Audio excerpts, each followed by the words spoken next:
காரைக்குடி அருகே காட்டுப்பகுதியில் காருக்குள் முகம் சிதைக்கப்பட்ட நிலையில் பெண் சடலமாக மீட்கப்பட்டுள்ள சம்பவம் பரபரப்பை ஏற்படுத்தியிருக்கிறது.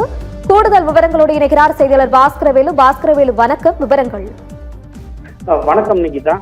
சிவகங்கை மாவட்டம் காரைக்குடி மருதுபாண்டிய நகரைச் சேர்ந்தவர் மகேஸ்வரி. 38 வயதான இவரது கணவர் பாண்டிக்குமார் வெளிநாட்டில் வேலை பார்த்து வருகிறார். இவர்களுக்கு 2 மகள்கள் உண்டு.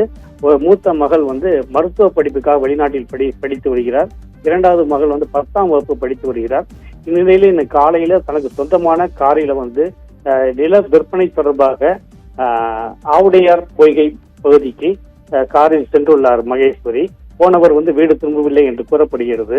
இந்நிலையில ஆவுடை பொய்கை பகுதிக்கு அருகில் உள்ள சாய்பாபா காலனி அடுத்துள்ள தைலமர காட்டு பகுதியில தனியாக ஒரு கார் நீண்ட நேரம் சந்தேகத்துக்கிடமாக நிற்பதாக குன்றக்குடி காவல் நிலையத்திற்கு அப்பகுதியை சேர்ந்த சிலர் தொலைபேசியில் தொடர்பு கொண்டு தகவல் தெரிவித்துள்ளனர்.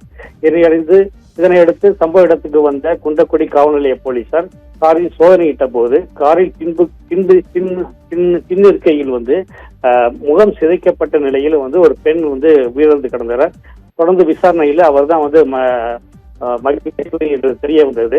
அதனைத் தொடர்ந்து மோப்ப நாய்கள், கைரேகை நிபுணர்கள் வரவழைக்கப்பட்டு அந்த பகுதியில் உள்ள தடயங்கள் சேகரிக்கப்பட்டன. மேலும் அந்த பகுதியை சுற்றியுள்ள பகுதிகளில் சிசிடிவி கேமராக்களை கைப்பற்றி விசாரணை மேற்கொண்டு வருகின்றனர்.